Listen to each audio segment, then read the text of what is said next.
సుల్తానాబాద్ పట్టణం పూసల భక్త మార్కండేయ స్వామి ఆలయంలో గణపతి నవరాత్రి ఉత్సవాల సందర్భంగా కుంకుమ పూజ అన్నదాన కార్యక్రమం వలస నీలయ్య ఆధ్వర్యంలో ఘనంగా నిర్వహించారు।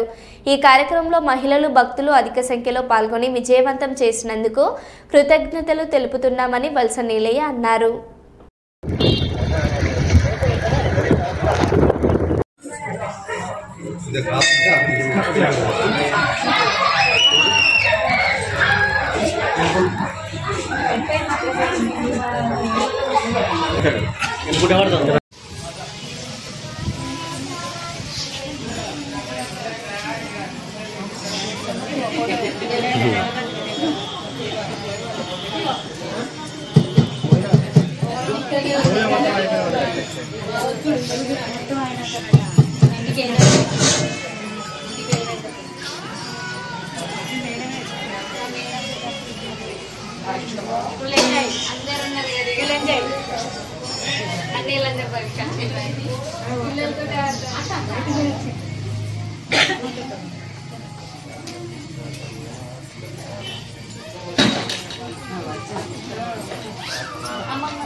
సుల్తానాబాద్ మున్సిపల్ పరిధిలో పూసాల గ్రామంలోని భక్త మార్కండేయ దేవాలయంలో గణపతి నవరాత్రుల ఉత్సవాల సందర్భంగా కుంకుమ పూజ కార్యక్రమం నిర్వహించడం జరిగింది।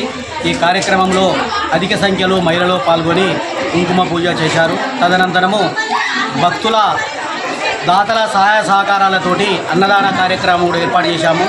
ఇందులో పాల్గొన్నటువంటి ప్రతి ఒక్కరికి కూడా ఆ యొక్క గణపతి యొక్క కృప ఉండి ఎల్లవేళలందు శుభ ఆశీస్సులతోటి గణపతి కృప ఉండి వారికి అష్టైశ్వర్యాలు ధన కనక వస్తువాహనాలు కలిగి ఉత్తర పౌత్రాభివృద్ధి కలిగి రాబోయే కాలంలో మరి యొక్క సుల్తానాబాద్ మున్సిపల్ ప్రాంతం లోపల సుభిక్షంగా ఉండాలని ఆ గణపతి కృప అందరిపైన ఉండాలని కోరుకుంటూ రేపు ఈ యొక్క కార్యక్రమంలో పాల్గొన్నటువంటి మా యొక్క దేవాలయ కమిటీ మరియు పద్మశాలి సంఘం సభ్యులందరికీ కూడా పేరు పేరున కృతజ్ఞతాభినందనలు తెలియజేసుకుంటున్నాను। అదేవిధంగా ఈనాటి దాతలైనటువంటి సీక్రెట్ దాతలు అంటే వారు మేము అన్నదానం పెడుతున్నాం కానీ మా పేరు ప్రకటించద్దు అని చెప్పారు, వారికి కూడా ఆ భగవంతుని కృప ఎల్లవేళలా ఉండాలని కోరుకుంటున్నాను।